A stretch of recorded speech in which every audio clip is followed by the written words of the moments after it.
In this lecture, I will explain you emulsion and its type, oil in water and water in oil, emulsifying agent, emulsification, dilution of emulsion, de-emulsification जैसे कि centrifugation होता है, collide around us and applications of colloids. Emulsion liquid colloidal system को emulsion कहा जाता है या फिर mixture of two immiscible और पार्शियल मिसिबल लिक्विड, जो लिक्विड आपस में कम घुलते हैं या बिल्कुल नहीं घुलते हैं, उनसे बने हुए मिक्सचर को इमल्सन बोलते हैं। इमल्सन टू कैटेगरीज का होता है, oil in water and water in oil. यानी ये जो वाटर है, अगर वाटर ज्यादा है और ऑयल कम है तब ऑयल इन वाटर। यानी ऑयल क्या है, डिस्पर्स्ड फेस है, और वाटर क्या है, डिस्पर्सन मीडियम, तब उसे बोलते हैं oil in water. Example milk, vanishing cream वगैरह।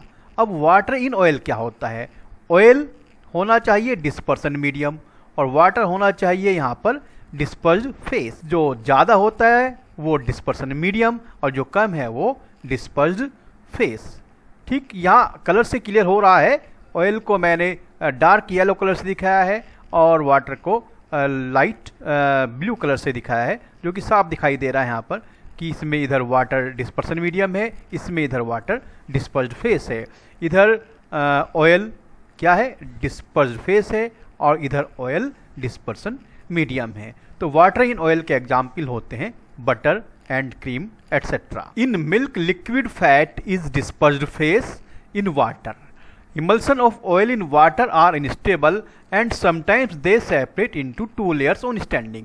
जो इमल्सन है ऑयल इन वाटर वाला फर्स्ट केस, वो अनस्टेबल होता है और कुछ देर बाद अगर रखा रहे तो दोनों लेयर अलग अलग हो जाती हैं। For stabilization of an emulsion, a third component called emulsifying agent is generally used।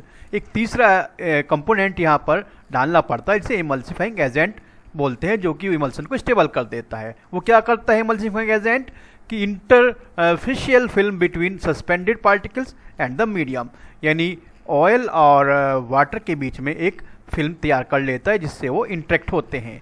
The emulsifying agent for oil in water emulsions are protein, gums, natural and synthetic soaps etcetera. जबकि oil in water के लिए heavy metal, salt, fatty acid, long chain alcohol, lamp black वगैरह क्या होते हैं, emulsifying agent होते हैं। अब क्या है कि यहाँ इस टेस्ट ट्यूब के थ्रू इमल्सिफाइंग एजेंट इसमें डाला जा रहा है, जो कि इमल्सन है। तो इमल्सिफाइंग एजेंट कौन है, मैंने बताया इमल्सिफाइंग एजेंट का काम क्या होता है कि इमल्सन को स्टेबल करना। Such as protein, gum, soaps and detergent, जो किसके लिए होता है, ऑयल इन वाटर के लिए होता है। और वाटर इन ऑयल, इसमें वाटर ज़्यादा है और ऑयल कम हो तो क्या करेंगे, हैवी मेटल, साल्ट और fatty acids, long chain of alcohol, lamp black वगैरह हम यूज करते हैं वाटर इन ऑयल के केस में as a emulsifying agent. Emulsions can be diluted with any amount of the dispersion medium. They also show Brownian movement, Tyndall effect। Emulsions can be broken into constituent liquids by heating, freezing and centrifuging। यानी मैं बता रहा हूँ यहाँ की जो इमल्सन्स हैं उन्हें डाइल्यूट किया जा सकता है उसमें डिस्पर्सन मीडियम ऐड करके। देखिए ये ऑयल इन वाटर इमल्सन है जिसमें ऑयल कम है और वाटर ज्यादा है। तो अगर यहाँ जो ज्यादा चीज है वो होता है डिस्पर्सन मीडियम, तो अगर यहाँ पे वाटर डालेंगे तो ये ऑयल इन वाटर डाइल्यूटेड हो जाएगा, वाटर यहाँ पर और भी एक्सेस में हो जाएगा। तो दैट इज, इस तरह से हम डाइल्यूट कर सकते हैं। जबकि दूसरा जो केस है वाटर इन ऑयल, यहाँ पर ऑयल की क्वांटिटी ज्यादा है और इसमें हम क्या कर रहे हैं, ऑयल को ऐड कर रहे हैं, डिस्पर्सन मीडियम को ऐड कर रहे हैं, क्या डाइल्यूट करने के लिए, water in oil type emulsion को डाइल्यूट करने के लिए। इस तरह से डाइल्यूशन ऑफ इमल्सन्स हो जाता है। इमल्सन्स वो सारी प्रॉपर्टी शो करते हैं लगभग जो कि कोलोइडल सॉल्यूशन शो करते हैं, जैसे कि टिंडल इफेक्ट। ट्रू सॉल्यूशन तो शो नहीं करता, और इमल्सन में ये जो हल्का सा कोना आपको नजर आ रहा है that is Tyndall effect. Brownian moment, जो मोशन होता है जिगजैग, वो भी दिखाई देता है इमल्सन में, और कोएगुलेशन भी इमल्सन का हो जाता है जिसे डी इमल्सिफिकेशन बोलते हैं। इलेक्ट्रोफोरेसिस भी शो होता है किसके अंदर, इमल्सन के अंदर। Emulsions can be broken into constituent liquids, जैसे ऑयल इन वाटर में ऑयल और वाटर को अलग कर रहे हैं, कैसे, हीटिंग करके, हीटिंग करने से सेपरेशन हो जाता है, फ्रीजिंग करने से सेपरेशन हो जाता है, सेंट्रीफ्यूगिंग करने से भी सेपरेशन हो जाता है। सेंट्रीफ्यूगिंग सभी जानते हैं कि क्रीम से जो हम मट्ठा और मक्खन अलग करते हैं दैट इज सेंट्रीफ्यूगिंग होता है। और ये सब करना हो जाता है डी इमल्सिफिकेशन, यानी इमल्सन को तोड़ना, इमल्सन का ब्रेकअप करना। The decomposition of an emulsion into its constituent by freezing, boiling, filtration या सेंट्रीफ्यूगेशन, इसको बोलते हैं डी इमल्सिफिकेशन। इमल्सिफिकेशन यानी इमल्सन को ब्रेकअप कर दिया गया है। कोलाइड्स अराउंड अस, हमारे आसपास किस तरह से कोलाइड हम देख सकते हैं।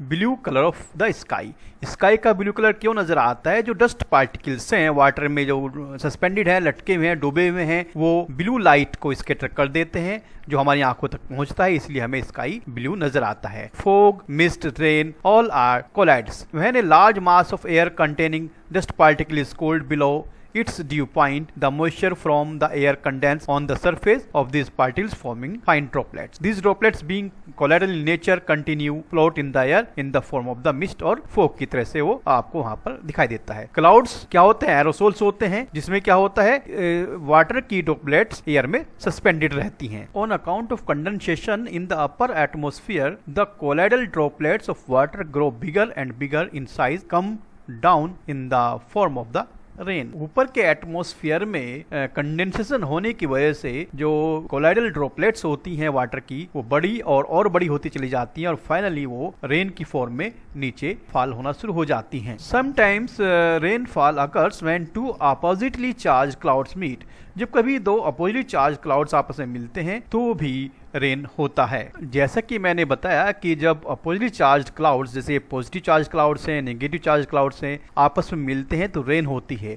और बिजली चमकने का रीजन भी होता है थंडरिंग का, कि जब पास आते देखिए स्पार्किंग होता है जब अपोजिट चार्ज मिलते हैं, and that is reason of the thundering and heavy rain. It is possible to cause artificial rain by throwing electrified sand or spraying soil carrying charge opposite to the one of the cloud from an aeroplane। यानी हम artificial rain भी करा सकते हैं। कैसे? कि aeroplane से clouds पर अपोजिट चार्ज साल्ट का स्प्रे करा के। जैसे कि यहाँ आप देखें ये क्या है, ये पॉजिटिवली चार्ज क्लाउड्स हैं और इन पर पोटेशियम आयोडाइड का एरोप्लेन के थ्रू स्प्रे किया गया है। तो जो पॉजिटिव चार्ज पार्टिकल्स हैं उन पर ही पोटेशियम आयोडाइड से जो आयोडाइड आयंस होंगे वो नेगेटिव चार्ज आयंस हैं और वो उसका प्रेसिपिटेशन कर देते हैं, और प्रेसिपिटेशन के बाद ड्रॉपलेट्स बिगर हो जाती है और वो वाटर की फॉर्म में नीचे आती है, जिसे आप आर्टिफिशियल रेन बोलते हैं। फूड आर्टिकल्स, खाने की चीजें, मिल्क है, बटर है, हलवा है, आइसक्रीम, फ्रूट जेलीज, ये सब कोलाइडल इन नेचर ही होते हैं। ब्लड एक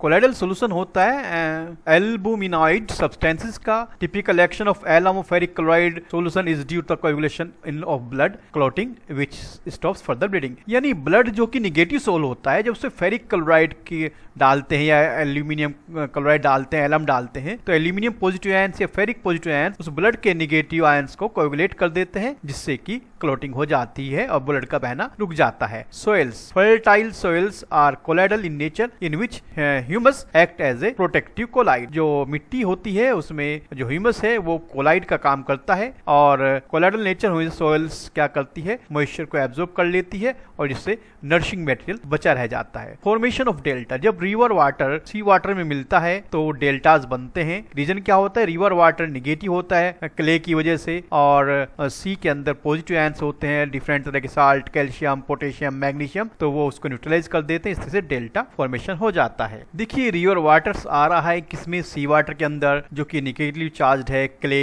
सैंड वगैरह की वजह से, और यहाँ पर सी में मैग्नीशियम, कैल्शियम, सोडियम आयंस है जो पॉजिटिवली चार्ज हैं, और जब यहाँ पर वाटर आके मिलेगा तब क्या होगा कि ये निगेटिव आयंस को ये पॉजिटिव आयंस न्यूट्रलाइज कर देंगे, जिससे क्या बन जाता है, डेल्टा फॉर्मेशन हो जाता है। लाइक दैट ये सब जब negative ion positive ions mix होते हैं तो जगह जगह पर सी के अंदर क्या बन जाता है, डेल्टाज बन जाते हैं। Applications of colloid, electrical precipitation of smog. Smoke क्या होता है, कोलाइडल सोल्यूशन होता है सॉलिड पार्टिकल्स का, जिसमें कार्बन, आर्सेनिक कंपाउंड्स, डस्ट वगैरह रहते हैं। तो स्मोक को चिमनी से निकलने से पहले उसको क्या किया जाता है, मेटल के थ्रू न्यूट्रलाइज किया जाता है, ताकि carbon, arsenic, sulphide compounds air में मिक्स ना हो सके और एयर पोल्यूट ना हो सके। और इस पर्पज के लिए इस्तेमाल किया जाता है कर्टेल प्रेसिपिटेटर। इस कर्टेल प्रेसिपिटेटर में यहाँ से एंट्री करता है स्मोक, जिसके अंदर डस्ट है, आर्सेनिक है, कार्बन वगैरह हैं। ये मेटल की प्लेट्स हैं, ये रोटेट होती हैं। तो यहाँ पे चूंकि ये मेटल पॉजिटिवली चार्ज होता है और पॉजिटिव चार्ज मेटल्स पर नेगेटिवली चार्ज जो कार्बन की इंप्योरिटीज हैं वो यहाँ पर एब्जॉर्ब हो जाती हैं, न्यूट्रलाइज हो जाती हैं, कोएगुलेट हो जाती हैं, और यहाँ नीचे सेटल होना शुरू हो जाता है कार्बन पार्टिकल्स वगैरह।